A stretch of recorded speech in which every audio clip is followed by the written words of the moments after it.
Hi. Hi, Sam. Hello. So I wanted to check something out with you. So if all I am is experiencing, and experiencing is made of awareness or knowing, and so when I look at a thought, I can see that it's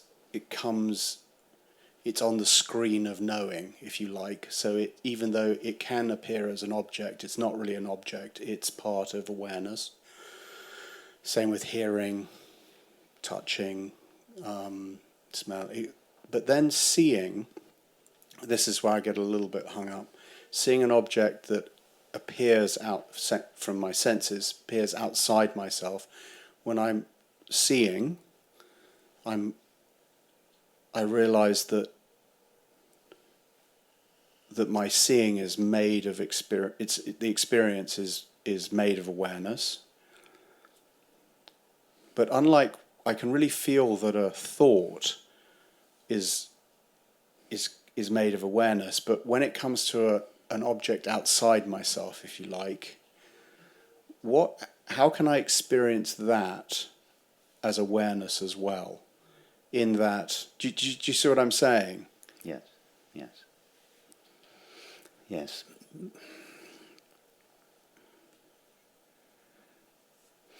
Yes, what you're asking, I think, is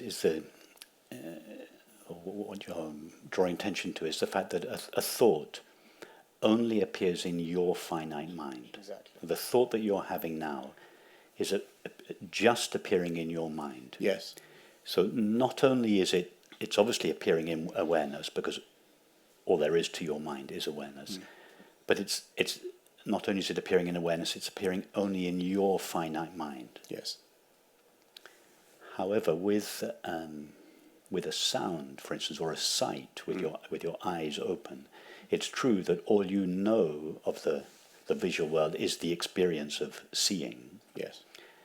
Nevertheless, there is more to the seen world than just the contents of your finite mind, because each of us are also seeing that world. That's the dilemma you've got, that the Yes. world, whereas your thoughts appear only in your own finite mind, the world doesn't just appear in your finite mind. Yeah, and also, if I'm looking at an object outside myself, my perception, I can see my perception is made of awareness, but I'm seeing, quote unquote, an object which I can go up and quantify. So it's just that's where I lose that sense of awareness. How is that made of? I mean, Okay. The only way I've answered it for myself is that it must be made of awareness, because when I'm in the I, it's completely infinite and unlimited. Yes. And ever present, which means that's the essence of everything. So therefore, that must be the essence of everything, i.e. whatever I'm looking at. Okay, all right. So I need Mary and Jane here. Okay. So, so Mary falls asleep in London. She dreams that she's Jane walking on the streets of Paris. Jane also has this problem. She thinks, well, my thoughts appear in my own mind. They don't appear anywhere else. So they're obviously made out of, not only are they made out of awareness, they're also made out of my own mind, which is a little mini field of awareness. Yes. But what about the streets of Paris that I see? There's obviously more to the streets of Paris than my own finite mind, because my friend Claire, who I'm having coffee with in a cafe, also sees the same world. And I close my eyes, the streets of Paris disappear for me, but they don't disappear for her. Yeah. So there must be more to the streets of Paris than just the experience of my own personal seeing. Yes. Therefore, this is how Jane, before she discovers non-duality reasons, therefore Jane says, okay, everything inside is made out of mind. Yes. But because the world, obviously, there's a reality to the world that is outside of my own mind, because Claire confirms it when I close my eyes. Therefore, the world must exist outside mind. Outside my mind. Okay. And what is the name of the stuff we give that appears outside mind? matter. Matter. So Jane thinks, for this reason, that the world is made out of matter. Then Mary wakes up. Yes. And from Mary's point of view, what is the world made of? Awareness. Her own mind. Her own mind. Mary represents consciousness in this case. So from each of our localized points of view, we have this same problem that you have. Inside, yes, it's obvious my thoughts and feelings are made out of the stuff that my mind is made out of, which is obviously consciousness. But outside, it's the world obviously has a reality that's outside my mind. We call that matter. Yeah. But how does it look from infinite consciousness's point of view? From the point of view of infinite consciousness, it has dreamt, or it is dreaming the universe within itself. In other words, the universe is the activity of its own mind. Think of infinite consciousness like a vast mind, and I don't mean to imply by that it's a vast human mind. No. I'm not suggesting that all there is to infinite consciousness is thinking and perceiving. Where are you, Jake? It's a vast. It's a vast phenomenon. Mind with a capital M. Right. Not a vast human mind. Mind with a capital M. A vast consciousness that is dreaming, imagining the universe within itself. In other words, the universe is its activity, just as the streets of Paris are the activity of Mary's mind. So the universe is the activity of consciousness's mind. But when viewed from each of our localized perspectives, it seems to be made out of stuff outside of ourselves called matter. But when infinite consciousness, so to speak, wakes up to itself, it realizes, no, in order to manifest the universe, I divided myself in two. I, infinite consciousness, I fell asleep to myself. I divided myself into not just one subject of experience, as we do when we have a dream at night. I divided myself into numerous separate subjects of experience. I localized myself as numerous separate subjects of experience, that is, each of us.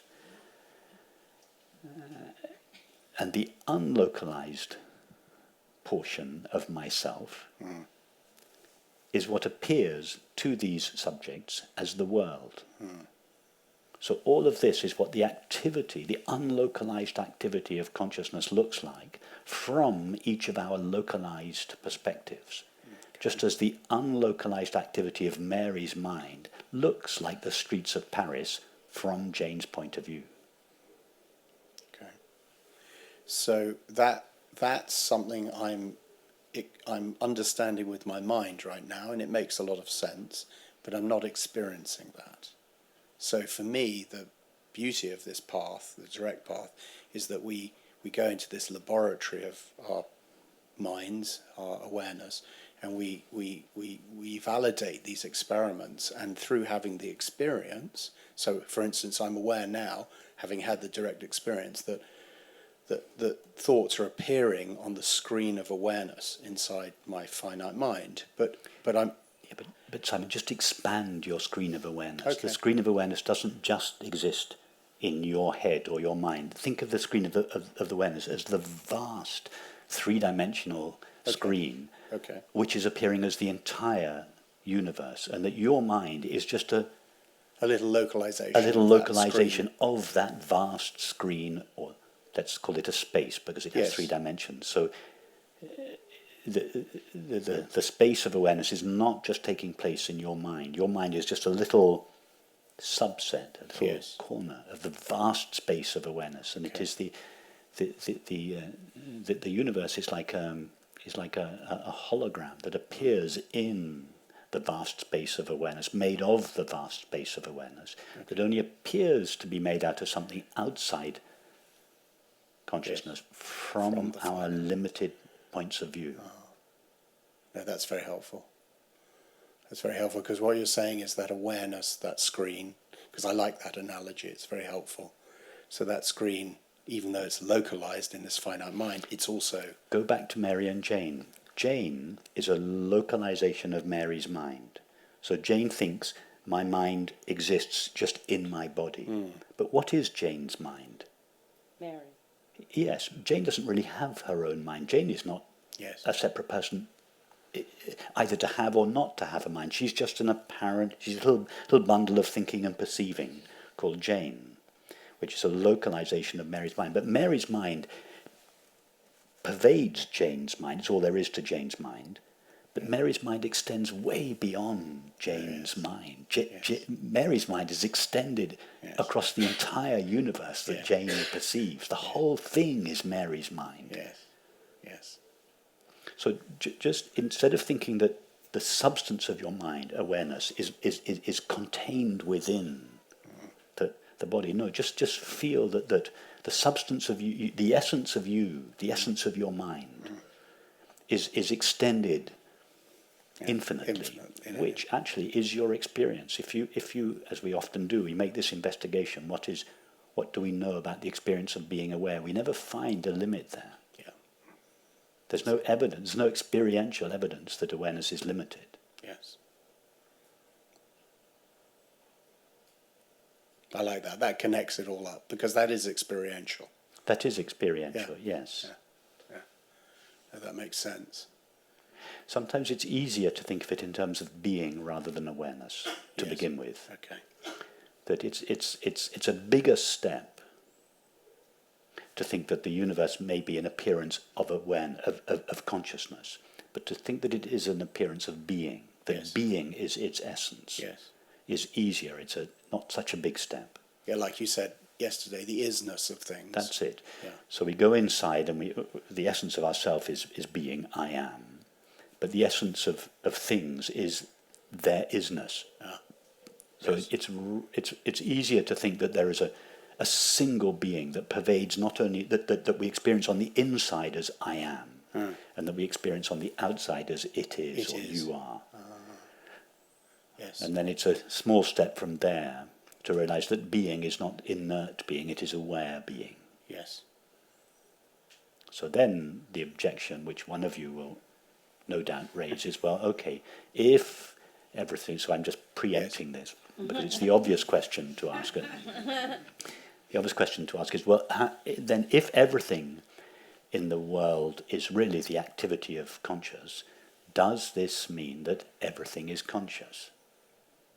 The panpsychist point of view, no, it doesn't. That would be a materialist appropriating the consciousness-only model and adding it to their fundamentally materialist perspective, the belief that things are conscious, that not only human beings and animals are conscious, but everything is conscious. No, that's starting with things. We're saying something even more radical than that. There are no things. Things are just what the activity of consciousness looks like from our localized perspective. So then the question arises, well, does that mean that everything we come across is conscious? Everything has a point of view. Trees, rocks, lampposts, cars. How could there be inanimate, apparently unconscious objects in consciousness, made of consciousness? And just look at your own experience. Look at what takes place in your own mind. It is obvious to you in your own mind that, for instance, thoughts appear in your mind. Thoughts are obviously made out of the stuff that your mind is made out of, namely consciousness. So all there is to a thought is consciousness. Now, are thoughts conscious? No. Are thoughts listening to this conversation? No, thoughts are not conscious. They are made of consciousness, but they are not conscious. Emotions are made of consciousness. Can a feeling of guilt listen to a conversation or perceive a world? No. A feeling cannot. It's made of consciousness, but is not conscious. Well, why not, in that case, a tree? Yeah. Why could a tree or a lamppost not be made of consciousness, but not itself be conscious? It's exactly the same. And again, we have first-hand, direct experience of that phenomenon in our own minds. Thoughts are made of consciousness, but they are not conscious.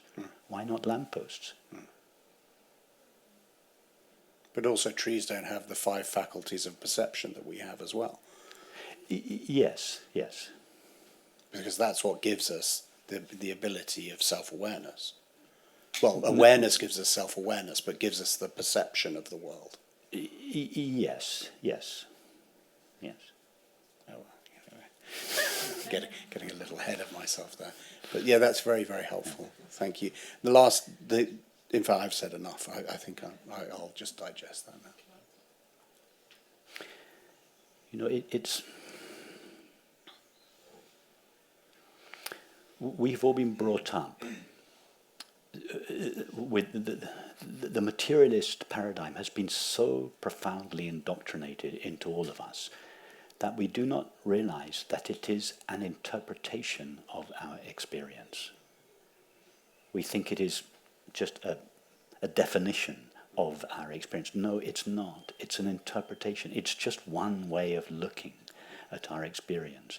But we consider also this new possibility, the consciousness-only model, that the universe is how the activity of consciousness appears from our localized point of view. In other words, consciousness is the reality of the universe. If you take this possibility, explore it, raise all the objections, have all your objections satisfactorily met, and this, as our objections are met, this opens us more and more deeply to the possibility that it is true that consciousness is the ultimate reality of the world. We begin to live with this possibility. We begin to see that the materialist paradigm is simply an interpretation. And slowly, this new possibility, it becomes our new lived reality. It begins to change slowly. The more we consider this, the more we ponder this new possibility, and the more our rational objections to it are satisfactorily met, the more open we are to this possibility, the more this I would say this truth begins to emerge. We begin to not only think that it may be true, but to feel that it is true. Our interpretation of the world begins to change. We begin to feel that the world is that everything is alive, that everything is made out of God's infinite being. Everything is made out of what we essentially are. It becomes an intellectual possibility. First of all, it's an intellectual impossibility. It's just a crazy idea. Then it becomes an intellectual possibility. Then as we go deeper into it, it becomes more and more our felt experience, until we realize that the materialist paradigm is simply an old interpretation that we were just so accustomed to that we didn't doubt it. Just like the belief that the earth was flat was just so obviously true. Mm-hmm.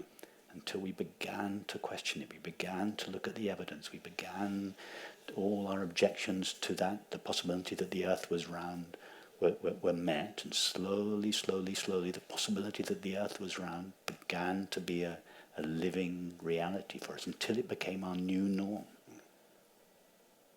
Until then, the old idea, God, how could I ever have thought the earth was flat? We realized that I was convinced that this was true, not we personally, but humanity. We were convinced that it was true. Why? Because it was the evidence, the apparent evidence of the senses. But when we look beyond the evidence of the senses, that what seemed to be so obviously true, it gradually disappears until it's just our new norm, that the earth is round, that the sun doesn't travel around the earth, that matter is not the ultimate reality, that consciousness or spirit or love or whatever we call it is our shared reality.